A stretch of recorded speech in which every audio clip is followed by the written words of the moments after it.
Buenas, buenas. Un gusto de vuelta a encontrarnos por aquí para poder compartir, como siempre, este espacio de reflexión, de análisis crítico, de discernimiento, de pensarnos, repensarnos un poquito, bueno, de discernir. Esa es un poco la idea, como siempre. Hoy nos toca la parte de como una nueva modalidad en esto del mito y el desmito, porque vamos a ver, si bien siempre juego con esta cuestión de las dos caras de la moneda, bueno, ahora está la invitación hecha directamente formulada en el título, así que vamos a ver las dos partes de qué se trata esto de las almas gemelas. Ustedes ya saben, el video se sube a YouTube, queda en la caja de comentarios están todos los medios de contacto para que ustedes puedan acceder, justamente pedir temas que les interese, secciones que les interesen y por supuesto dejar todos los comentarios que ustedes quieren, por supuesto siempre y cuando sean constructivos y de manera respetuosa, bienvenidos sean. Así como pedidos, experiencias, bueno, todo lo que ustedes quieran compartir. Para eso está el espacio y los chats, por supuesto, habilitados. Hola Ana María, ¿cómo te va? Gracias por estar ahí siempre. En simultáneo, esto está saliendo de YouTube, Instagram y Facebook, como siempre. Y siempre después los videos quedan subidos a YouTube, así después es muy simple buscarlos y ubicarlos. Hola Yanti, tanto tiempo, bienvenida. Bueno, y en este vaivén ustedes irán viendo que recorremos distintas cuestiones con distintas miradas. Eso es lo que me interesa, lo que para mí lo hace interesante, que podamos pasar de temas por ahí más analíticos, más de la clínica, a temas más mitológicos, a temas más metafísicos o espirituales, a temas más cotidianos, eh, temas que tienen que ver con esto de justamente analizar la manera en que pensamos, la manera en que actuamos, bueno, cómo ir mirando desde distintas perspectivas, eh, distintas cuestiones para justamente ir teniendo una aproximación lo más crítica posible, lo más integrada posible. Hola, si no me acuerdo mal, no hablaste de la ilusión de la injusticia por la que te había preguntado. Sí, sí, sí, la semana pasada, no, porque fue feriado, la anterior lo vimos en la charla justamente de racionalidad y karma. Esta cuestión, lo dije al comienzo, igual está grabado, creo que estabas en el vivo. En este sentido de la falacia, lo vuelvo a decir por las dudas, esta falacia de pretender, a ver, yo decía que en este plano, en este mundo, aceptar una justicia, una supuesta justicia, bueno, nos vamos a llenar de frustración porque es naturalmente un mundo injusto. Tendríamos que mirar el panorama completo para poder hablar de algún tipo de justicia en términos por ahí más espirituales, como una suerte de equilibrio, me gusta pensarlo más así, que de una justicia que suena más a una evaluación personal. Entonces, desde el lado de la falacia veíamos esta cuestión de cuando uno atribuye cuestiones que por supuesto desde sus valores, desde su perspectiva, cree justas, pero que para el otro esto no es así, porque justamente uno es uno, otro es otro. Entonces lo que para mí es justo, para vos no lo será, y si agarramos a 100 personas habrá 100 perspectivas de justicia o de lo que es la justicia. Por eso es que aquí hablar de una justicia es una ilusión. Entonces, si yo me quedo enganchado en que se deba hacer justicia, me va a llenar de frustración, de rabia, de impotencia, y poniendo el foco en lo que supuestamente debiera ser justo. Por supuesto que es un ideal inalcanzable, al que nunca voy a llegar, y que no me sirve para nada más que llenarme de resentimiento. Este es el punto, Ana María. Por eso se dice que este plano, que este mundo es naturalmente injusto, porque es una subjetividad.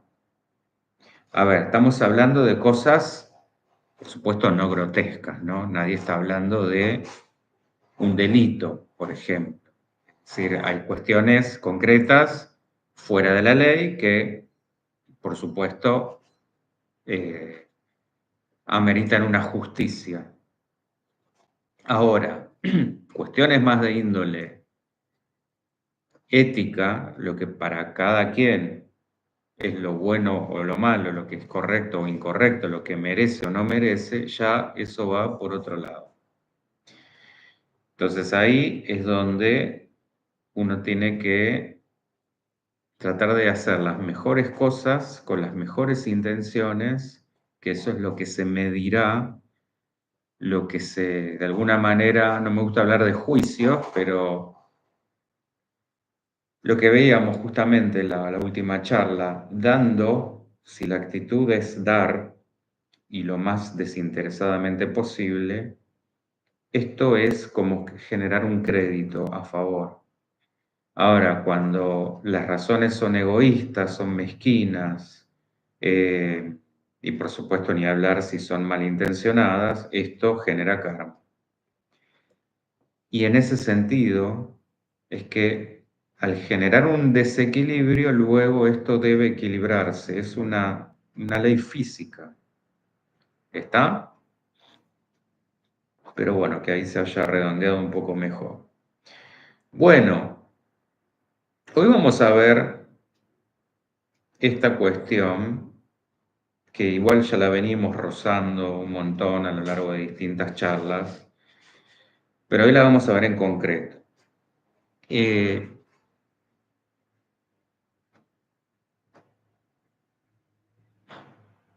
¿Y por qué hablo de mito y de desmito? Porque primero, ustedes ya vienen dándose cuenta, a raíz justamente de todo lo que venimos hablando, que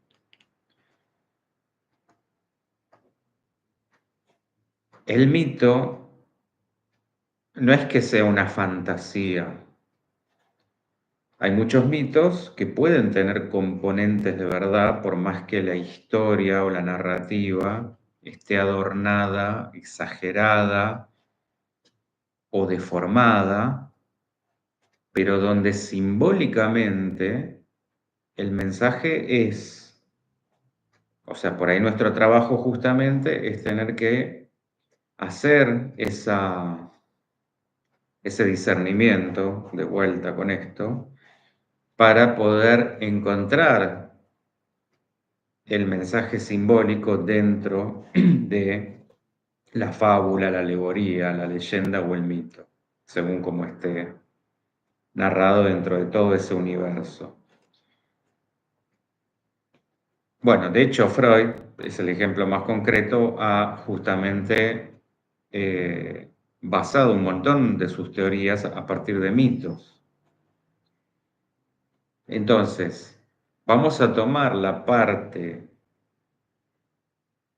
simbólica que pudo haber sido o que puede tener algo de verdad, y después vamos a desmitificar aquella otra que por ahí no. De esto se trata este juego. Y esto nos tenemos que remontar a Platón, por supuesto, que en su obra Symposium, esto fue escrito entre los años 189 a 191 a.C.,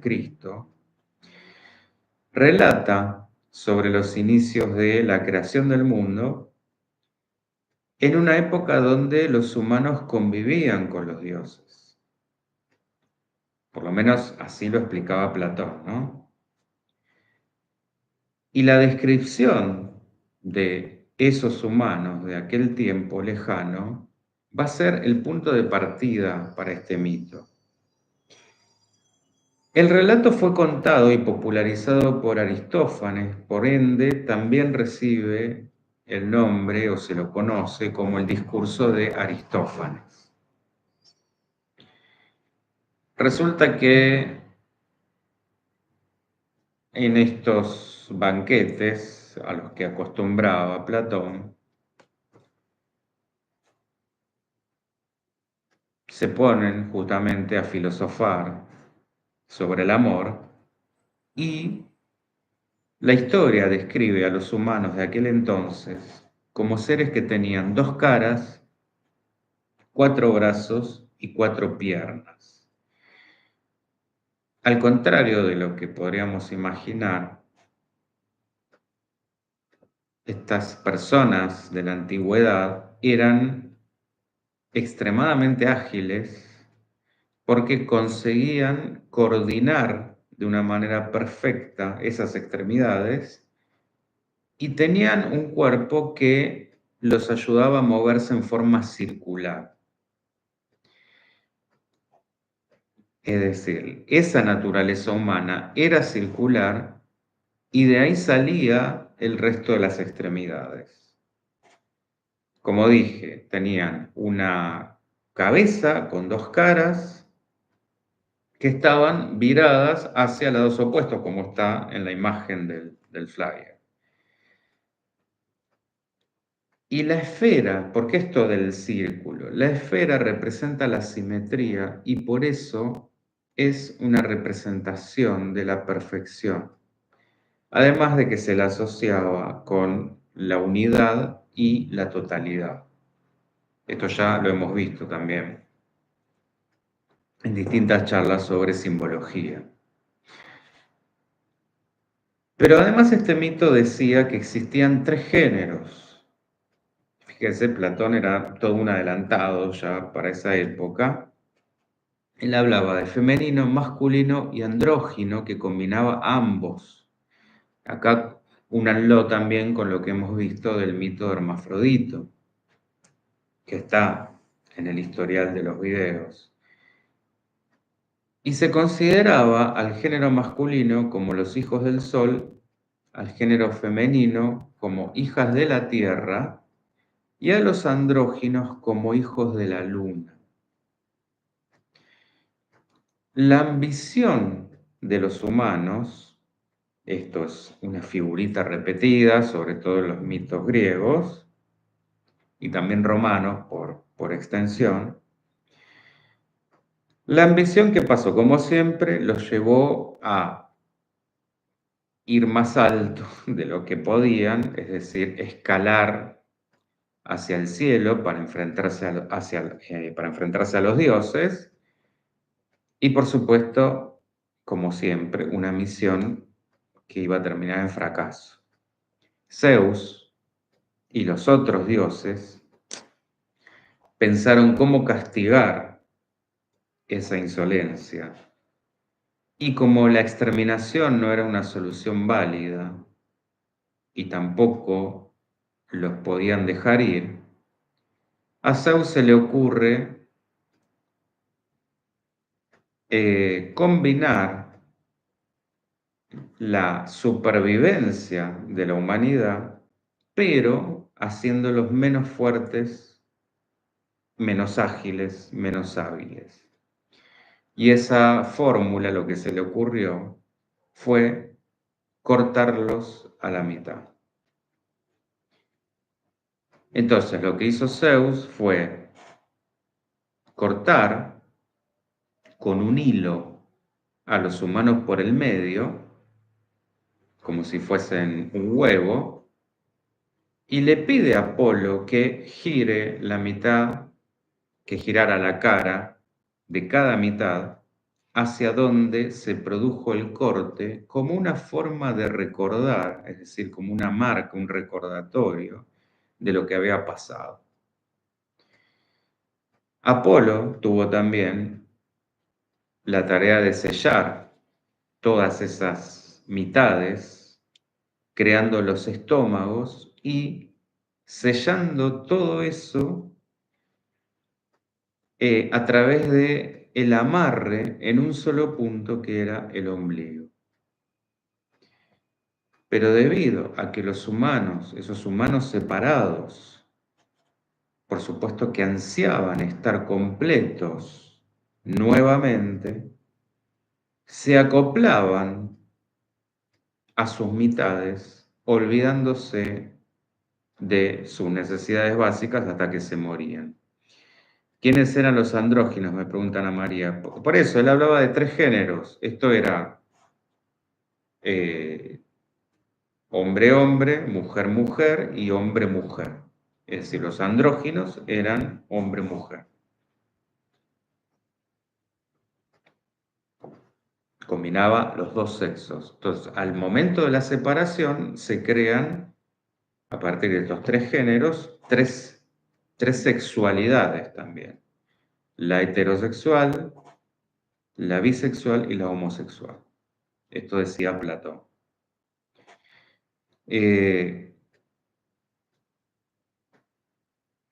Ahora, yo decía, en esta ansia de volver a unirse, se olvidaban de comer, de beber y se morían a ese punto de desesperación.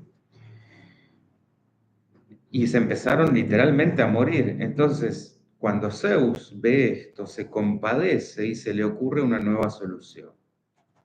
Toma los genitales de las mitades y los pone hacia el lado del corte donde estaba girada la cara. De esa manera, Zeus designaba la reproducción de los humanos por inseminación de lo femenino con lo masculino.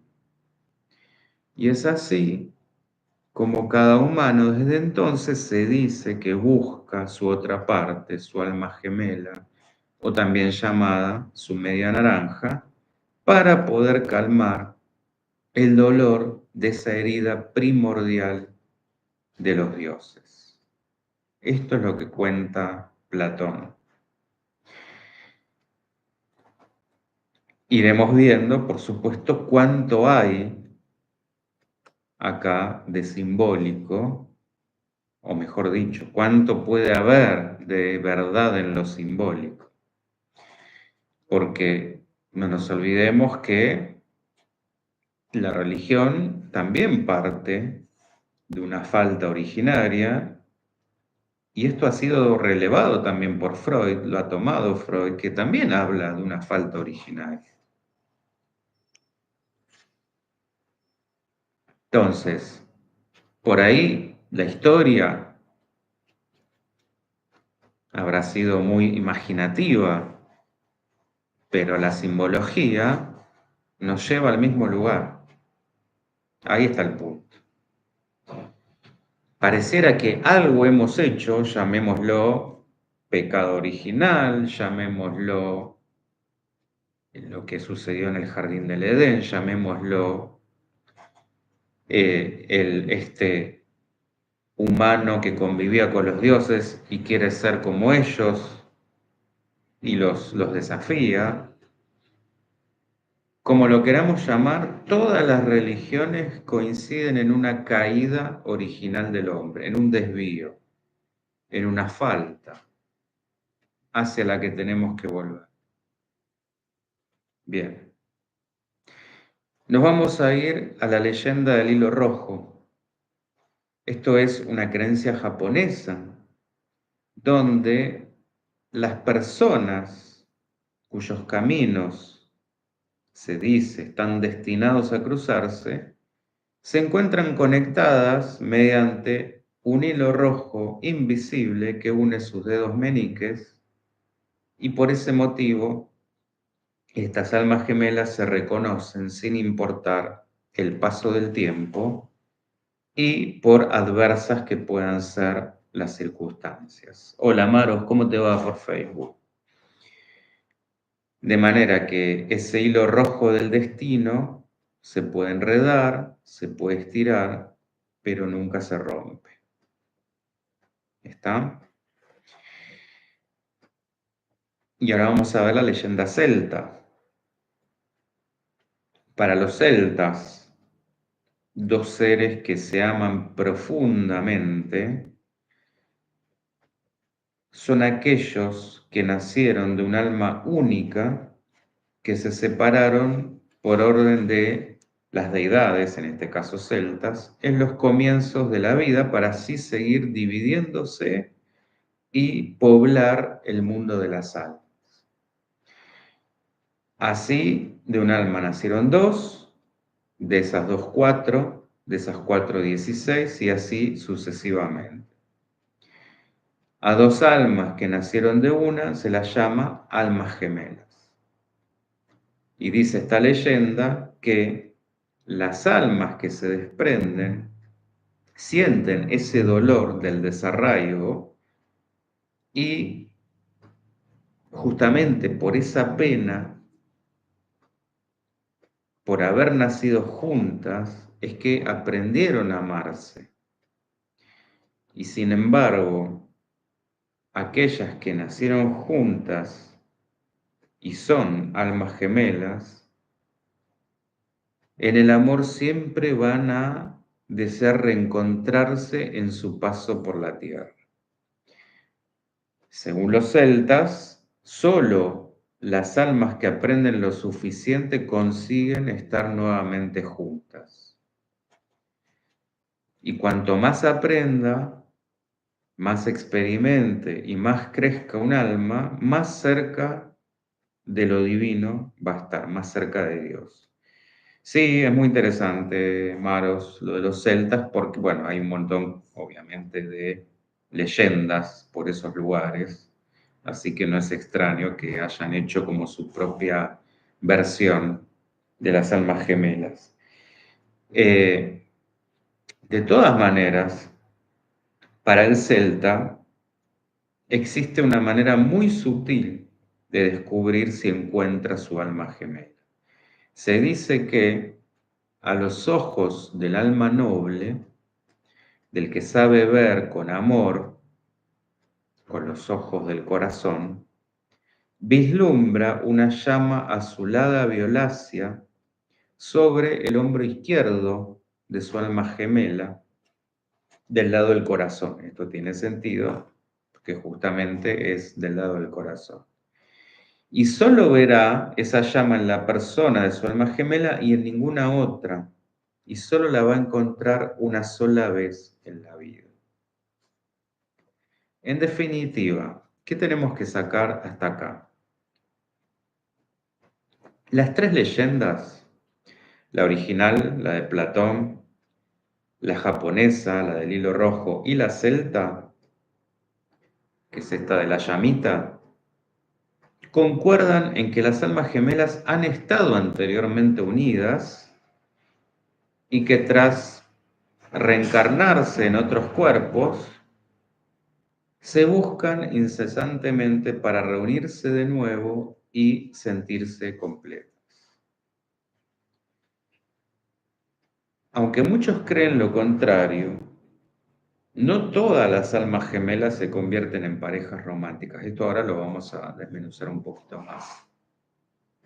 También pueden ser personas que puedan aportar valores muy importantes durante nuestra evolución personal, como puede ser un padre, una madre, un maestro, un amigo. Y en los casos en que sí se convierten en pareja, ese amor hace posible que exista una conexión espiritual muy profunda entre esas personas. Ahora, vayan viendo que insisto en este punto, todas coinciden en esto que pasó algo, por lo cual se generó una división y este deseo de volver a completarse. Miriam, son almas infinitas. A ver, ¿a qué te referís con esto? Porque el alma es infinita en sí. Es justamente la definición de alma. Y de paso, hola. A ver si, para ver para dónde lo quisiste llevar. Entonces, ¿qué sería esto de las almas gemelas? Bueno, y acá ya es donde empezamos a desmenuzar la simbología, que es nuestra tarea, insisto, no quedarnos con lo literal de todo mito, sino poder justamente interpretarlo a su unión, sí, sí, tanto en el mito como en lo que vamos a ver ahora, en el desmito, que ahora es el trabajo que vamos a empezar a hacer ahora. ¿Y qué pasa? Que las almas gemelas nos acercan inevitablemente a varias cuestiones. Cuestiones del tiempo, cuestiones del destino, cuestiones del amor. Y todo esto son como los grandes misterios. Todos temas que venimos trabajando incesantemente desde distintas aristas. Y justamente todo eso es lo que yo intenté plasmar en mi libro, Ecos de un viaje de amor en el tiempo. Si tomamos la visión espiritual, que fue la que Platón trató de abarcar desde una filosofía del alma, esto nos va a abrir la puerta, junto con muchas filosofías orientales, a la creencia ineludible, como vimos en la última charla, de la reencarnación. O sea, no podemos hablar de almas gemelas si no creemos en la reencarnación. Y en el perfeccionamiento de las almas, en su evolución, vida tras vida. Y por otro lado, en el amor como una fuerza universal que une no solamente personas, almas, sino que une a todo lo creado, y mucho más allá de las dimensiones de tiempo y espacio. O sea que ahí es donde unimos esta idea de hay más vidas, más que esto, y también la temporalidad y el espacio a la que estamos atrapados acá no es la única. Es decir, el tiempo aquí funciona de una manera que no funciona en otros planos. Entonces, esa fuerza amorosa que es arte creador en sí mismo, ese motor primero, como diría Aristóteles, que es causa y efecto, alfa y omega, principio y fin, este no tiempo, este aquí y ahora, va a ser esa fuente de la que todas las almas emanan. Y llegan a este mundo corrompido, como diría Platón, este mundo polarizado, que va a aprisionar esa alma en un cuerpo, en una cáscara. Entonces, esta escisión o esta falta psicológica que todos tenemos,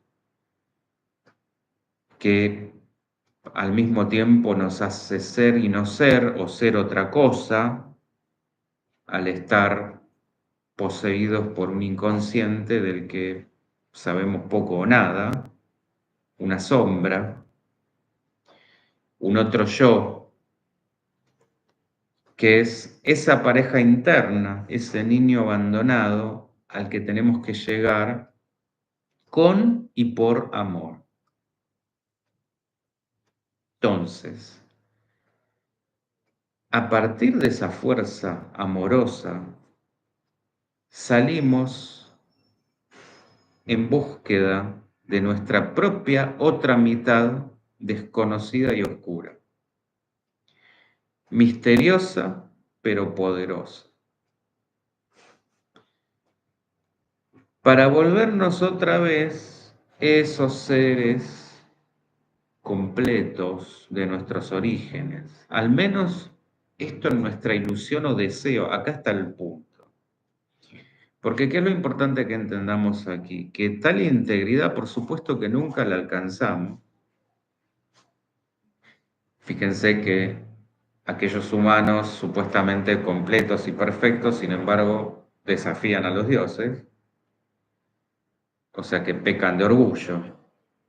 Y esto es algo que se repite cuando se habla de la caída del hombre. Lucifer cae por orgullo y el hombre peca por orgullo. Por eso yo les hablaba en esto que te explicaba Ana María de la ilusión de justicia, que también tiene que ver con esto de pecar por orgullo. Cuando en la desmesura del orgullo, después se termina generando un desequilibrio que luego debe ser equilibrado. El universo tiende siempre al equilibrio, porque de lo contrario se destruye, se autodestruye.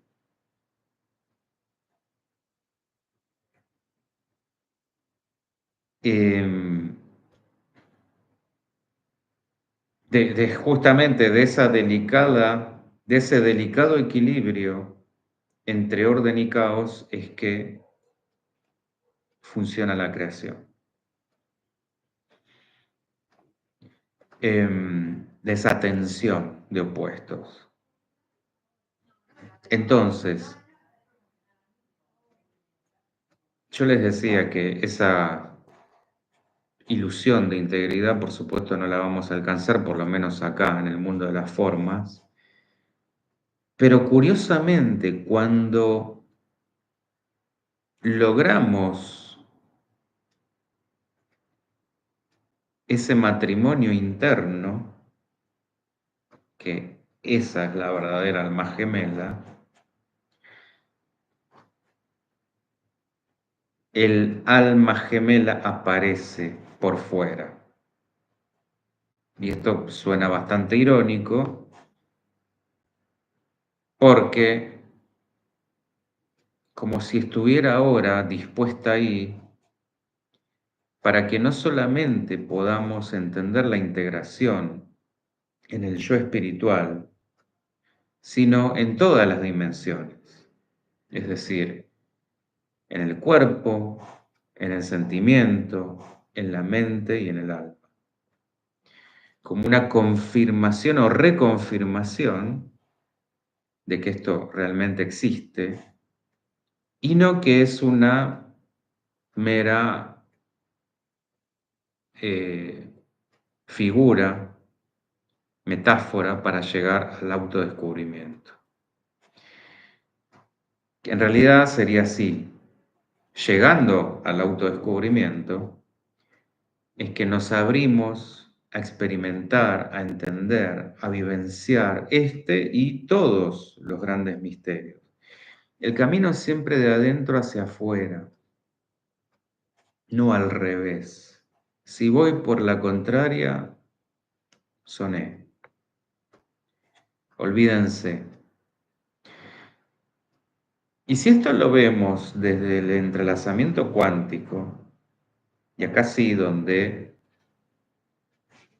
no hablamos de un átomo dividido en dos, partido, acá es donde está la simbología, sino de un átomo y su doble,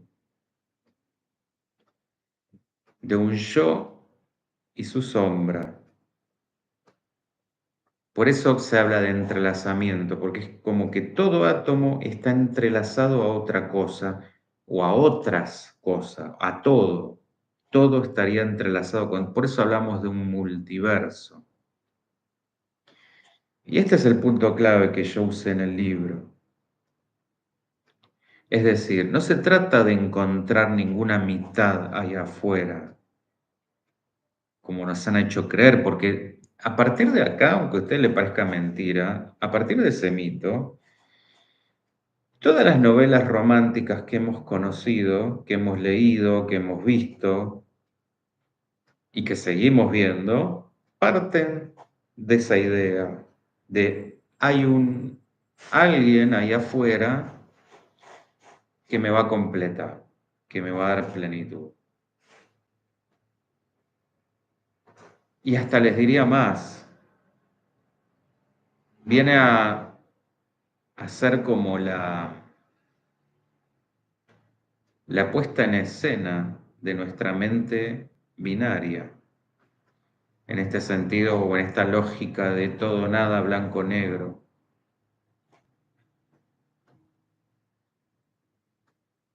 Entonces, no se trata de encontrar nada ahí afuera, no hay ninguna mitad esperando, sino de encontrar esa parte del alma o del yo que es nuestro ego superior, o como habitualmente lo hemos denominado, nos han enseñado desde la religión ángel de la guarda o espíritu,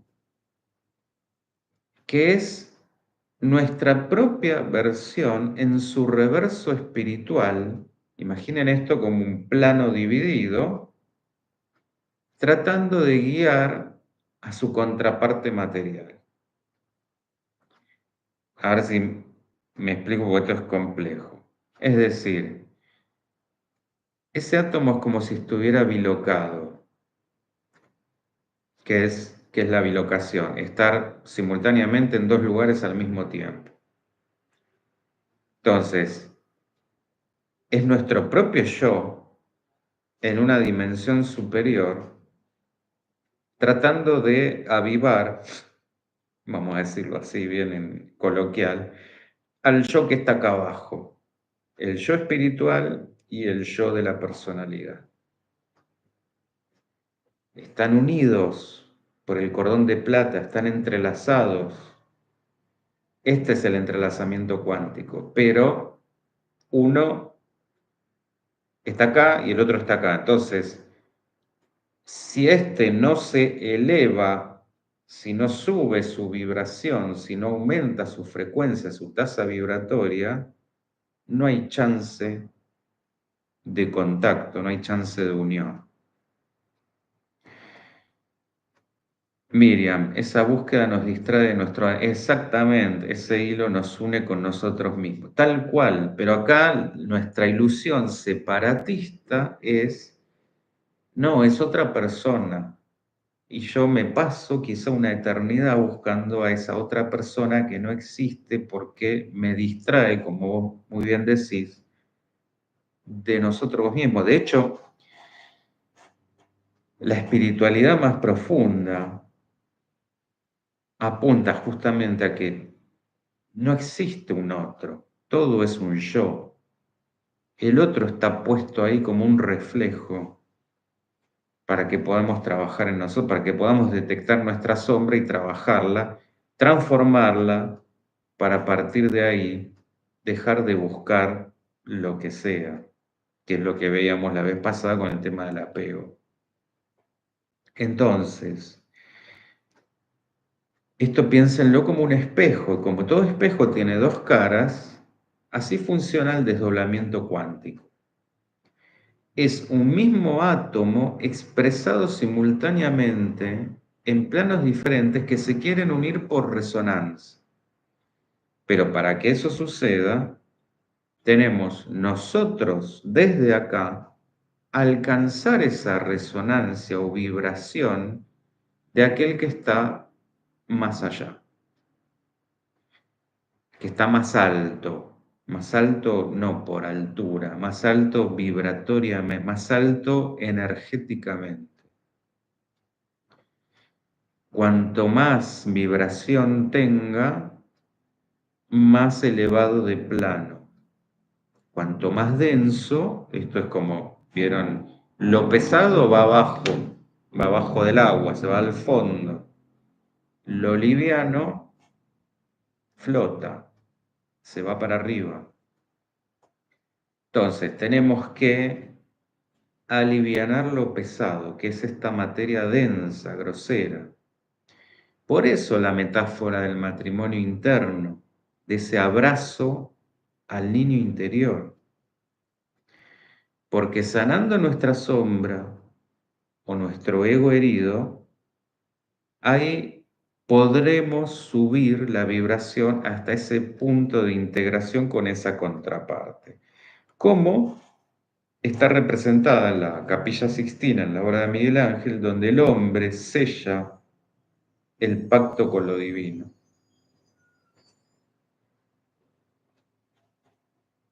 ¿Está?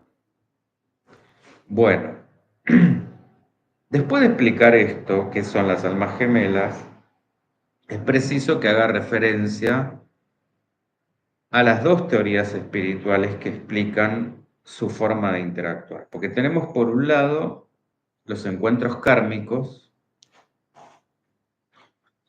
que según esta teoría, las almas gemelas no son necesariamente el ideal amoroso. Muy por el contrario. Hablamos de relaciones kármicas, o como solemos decir ahora, parejas tóxicas. Pero esto, claro, obviamente contextualícenlo en vida tras vida. Por eso hablamos de karma. Es decir, se mantienen unidas por lazos poderosos, pero no precisamente amorosos. Es tan poderosa la energía del amor como la del apego, la del miedo, la del odio. De hecho, amor y odio es la misma energía, una vibrando alto, la otra vibrando bajo. Por eso se dice, no es lo contrario al amor el odio, sino la indiferencia. Cuando alguien nos odia, sigue atado a nosotros, desde un lugar kármico, por supuesto, pero la atadura sigue, la indiferencia es el corte. Por eso tan importante hablar de desapego. Entonces, estos lazos, estos hilos, tomándolo de la leyenda japonesa, este hilo rojo se viene repitiendo vida tras vida. Es tanto el apego al dolor o al miedo, a la soledad, que no pueden dejarse, no se pueden separar. Y al reencontrarse, esa mirada en las almas gemelas se intuye, por lo que resurge de inmediato la atracción y el patrón que las sigue uniendo. Por eso es tan importante encontrar ese patrón para poder cortarlo.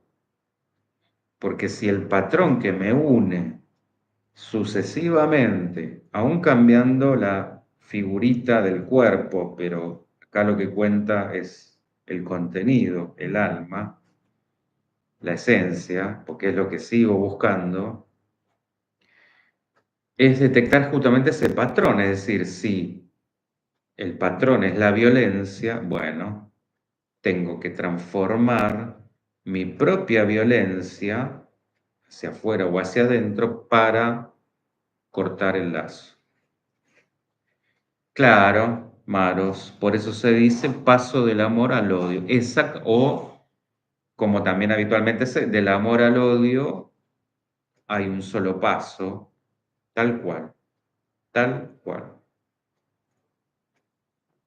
La otra cara de la moneda. Em,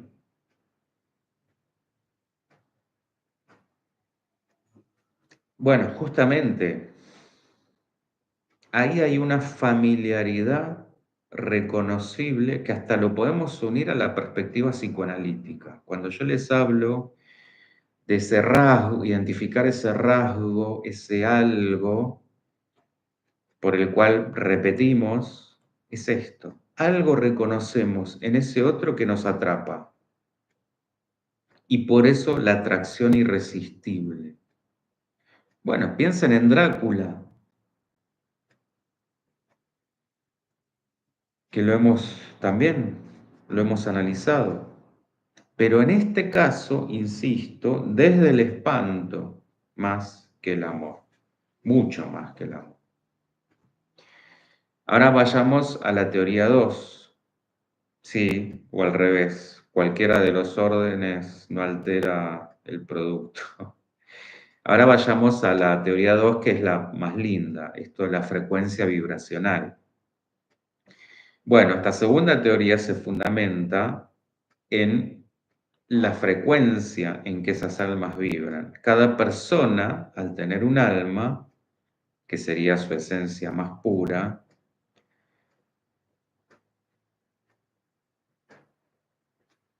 justamente querría indicar que todos en potencia somos almas gemelas.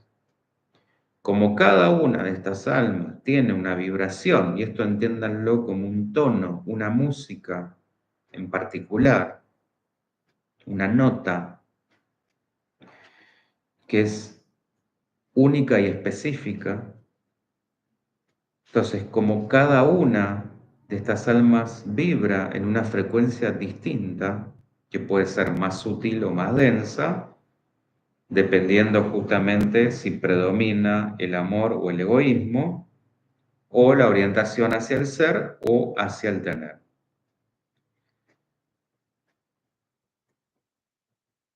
Entonces, las almas que se encuentran en una onda vibratoria muy similar serían las almas gemelas.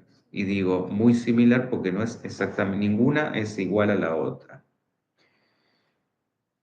Y donde nuestra primera tarea espiritual es alcanzar esa vibración integrada en nosotros, con nuestra otra parte, es decir, ahora lo vamos a ver con lo de Jung, pero si tengo muy desarrollada la parte ánima, bueno, tendré que equilibrar para desarrollar el animus y viceversa. Esto es masculino-femenino. Si están en resonancia, si están en el mismo tono, sintonizan fácilmente, se atraen y se potencian, crecen. Cada una saca lo mejor de la otra.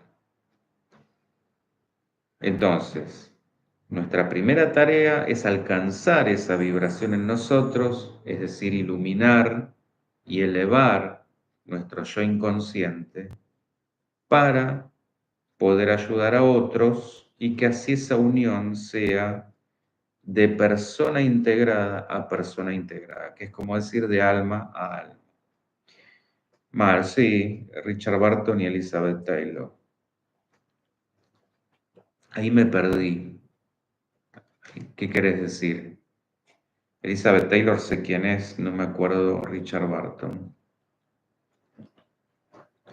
Entonces, fíjense que si vamos al mito, en lo real no falta nada.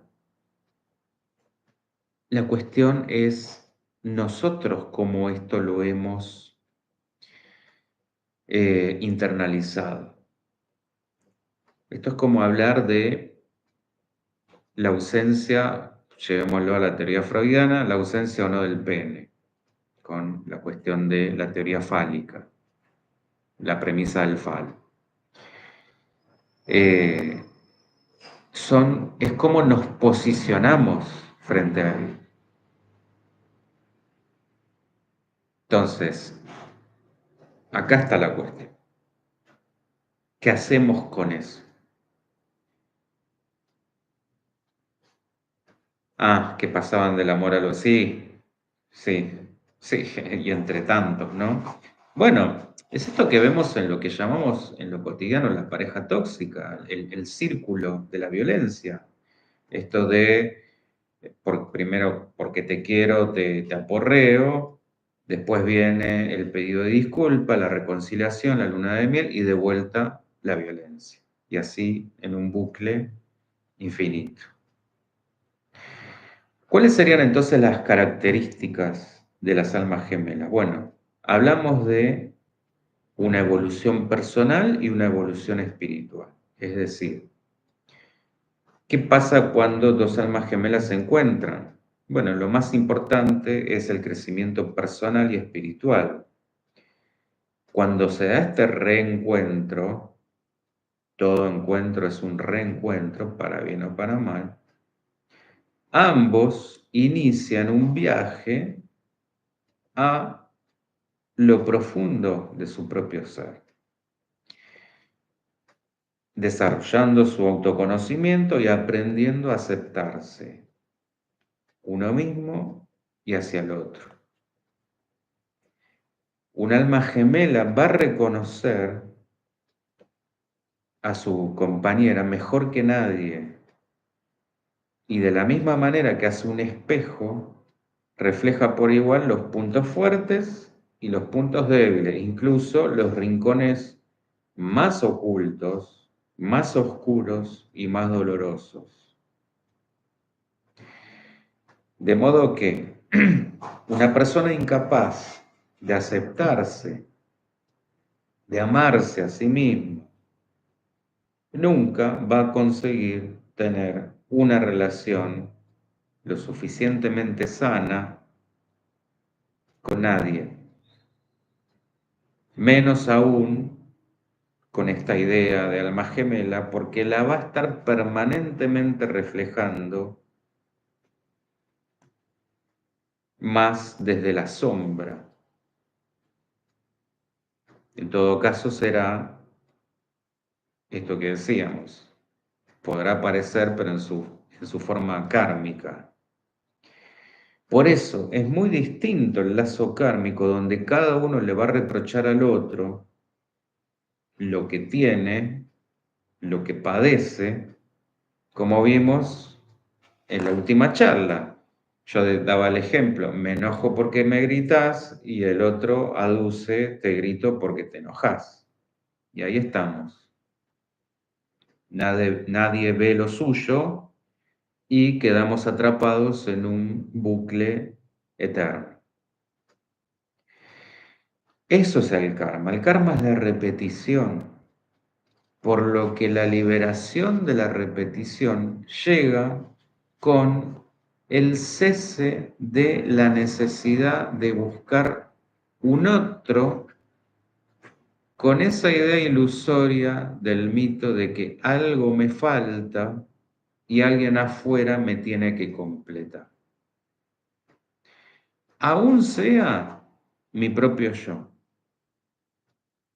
Esto que yo les hablaba del desdoblamiento cuántico. Es decir, da lo mismo si pensemos que es una persona, una media parte del alma o una media o la parte que sea de mi propio yo. El error es pensar que es una parte distinta, ausente a la mía,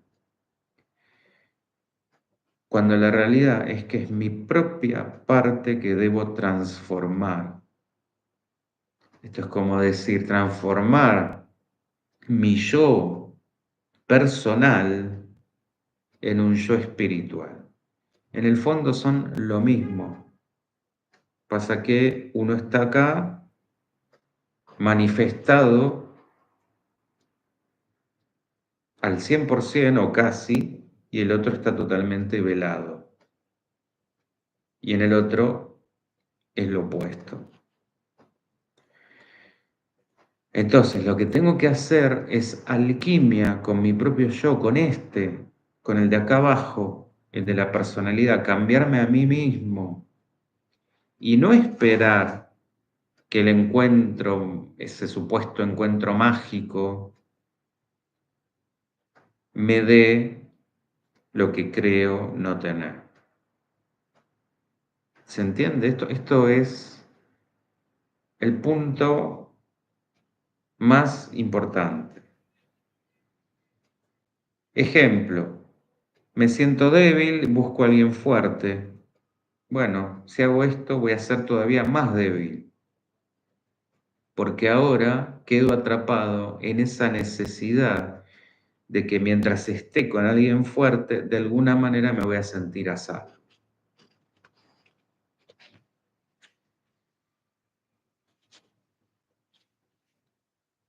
Hay un reconocimiento instantáneo. Acá entra el famoso amor a primera vista. Pero esto excede por mucho la atracción meramente física. No es una cuestión solamente visual, estética o erótica. Hay una rara sensación, insisto, de conocerse, de reconocerse, como ya dije. Se da también este fenómeno de la intuición y el déjà vu. Aparece esa sensación y es que se intuye de manera inconsciente que se ha conocido a esa persona con anterioridad y que en realidad se trata de un reencuentro, ya sea con un viejo amigo o un antiguo amor, como pasa con Drácula, que no necesariamente quiere decir que sea bueno. Esto, como ya aclaré, dependerá de nuestro estado interior. Hola, Isabel, tanto tiempo también. Entonces, ya vemos que si vamos al fondo de la cuestión, no es otra cosa que una dimensión superior de nosotros. Y por supuesto que hay un más allá de las palabras, porque hay una conexión que además de ser emocionalmente profunda, física, espiritual y mental, se da como de una manera, no me gusta la palabra natural, porque nada en el ser humano lo es, pero esto tiene como ese sabor de un deber ser, incluso a través de los sueños y la intuición. Por eso cuesta tanto la separación, porque tanto en las parejas kármicas como en las dármicas, las primeras desde el apego y la dependencia, y las segundas desde el trabajo espiritual, les va a ser muy difícil separarse. Ambas están conectadas por el destino, pero ojo, un destino generado por la repetición inconsciente en el primer caso y uno manifestado a través del esfuerzo de transformación del ego en el segundo. Es decir, ahí uno es quien construye ese destino. De acá es que viene lo que Dios ha unido, que no lo separe el hombre. Esto sería como cuando intentamos alterar el devenir del tiempo o el cauce de un río. Bueno, las almas gemelas dármicas siempre van a encontrar la forma de volver a reunirse. Las kármicas, por el contrario,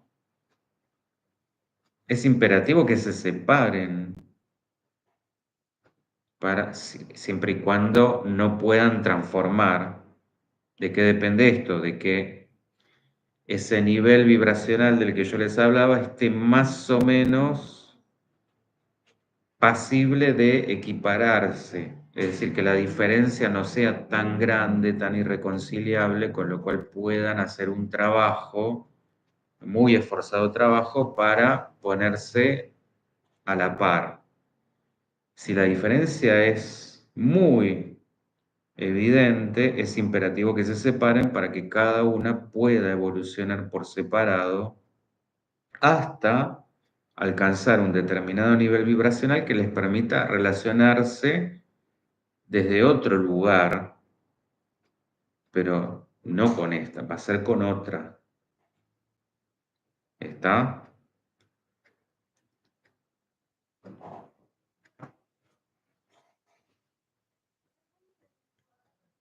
¿Cuáles serían las señales de reconocimiento? Es decir, cuando decimos, bueno, sí, es por acá. Se da esta conexión instantánea y ya les voy a ir aclarando estos puntos. Es decir, cuando, como siempre pasa, estos encuentros se dan cuando dejamos de buscarlos, cuando dejamos de necesitarlos. Es decir, una vez desapegados de la idea y una vez que estamos bien llevados con nuestra soledad, ahí es cuando estamos listos, paradójicamente. Es decir, cuando decimos, la verdad, estoy muy bien solo, no necesito a nadie, que es muy distinto necesitar que amar, eh, justamente ahí es cuando estamos preparados. Cuando aprendemos a disfrutar de nosotros.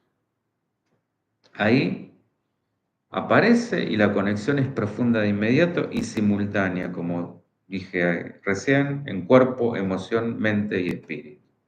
Hay una sensación de conocerse de hace mucho. Y lo que hay que desmitificar acá, de vuelta, es que esa alma gemela no está fuera, es ponernos en pareja con nuestro otro yo, que hasta entonces era desconocido, y a partir de ahí aparece un otro que vendría como a representarlo. Por eso cuando dejamos de necesitar podemos manifestar.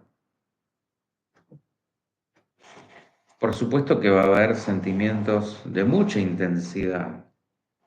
Es una relación entre dos almas gemelas es más intensa que cualquier otra, tanto en los buenos momentos como en los malos. Y hay un entenderse y algo más, que esto más allá de los clichés, de los cruces de miradas y frases terminadas, hablamos de sincronicidades, causalidades, de un cierto toque, a ver, no quiero decir mágico, pero pareciera como un aura de misterio sin caer en sesgos o delirios. Por ejemplo, las famosas escenas donde se conocen en la sala de espera de un aeropuerto porque hubo un retraso en los vuelos o este tipo de anécdotas, o que se encuentran en una fiesta donde fueron invitados por casualidad. Bueno, todo este tipo de cosas donde el azar se confunde por destino, esta sensación de teníamos que encontrarnos, o que permanentemente se les aparece el uno al otro por accidente, o que no se- o vean al otro, o se les aparezca el nombre hasta en la sopa. Bueno, como si, esto que habitualmente también se escucha, como si el universo, que no es otro que en realidad ese otro yo, no para de enviarnos mensajes. Ahí está el punto. No es el universo, es ese otro, somos nosotros. Al universo, la realidad es que le importamos poco y nada. El universo va a seguir funcionando. El tema es ese otro yo. Y esto que les decía del hilo energético, es como ese brillo que perciben los demás. Porque cuando dos almas gemelas desde el amor se juntan, el resto puede percibir con una cierta claridad ese magnetismo. Esto que se dice también habitualmente, que brillan. Bueno, es porque sí, brillan. Donde el sexo es mucho más que sexo, es decir, alcanza otra dimensión, más allá del placer, y no se pierde esa magia con el tiempo. Es decir, la pasión se compensa con ternura y es mucho más que la genitalidad, es decir, hay una concepción más espiritual del sexo. Y donde hay mayor comprensión y aceptación, es decir, como el amor adquiere esta dimensión espiritual, hay una mayor capacidad de integración de cada uno y hacia el otro. Va a ser un tipo de amor con bases y con valores sólidos, perdurables, ancestrales, profundos, porque es la representación más cercana que tenemos a esa suerte de comunión espiritual.